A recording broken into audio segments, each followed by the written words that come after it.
आज की रात जब सभी सो गए थे, तब भीतर से एक अजीब सी चीख उठी।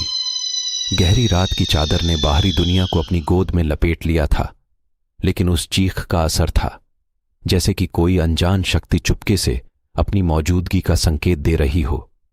गौरव, एक डरपोक लड़का जो रात को सोता नहीं था, उसने उस चीख की ओर बढ़ा।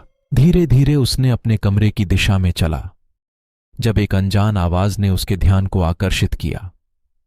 कौन है वह? गौरव ने अपने आप से पूछा, लेकिन कोई उत्तर नहीं मिला।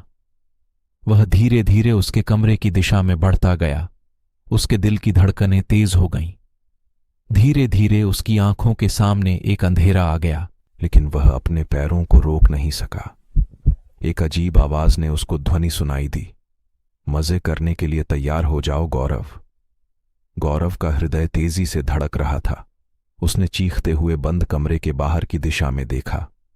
एक पुराने जमाने का महल उसके सामने था, जिसकी दीवारें बिखरी हुई थीं और उसके अंदर की आवाज उसके दिल को घेर रही थी।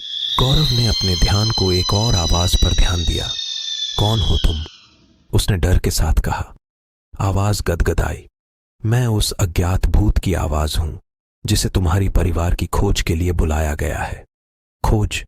गौरव ने आश्चर्य से पूछा। किसकी खोज?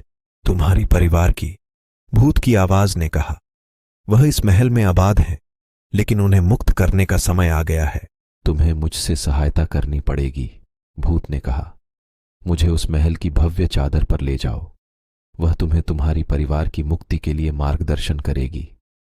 गौरव ने डर के बावजूद सहमति दे दी और उसने अपने परिवार को शांति दिलवाई।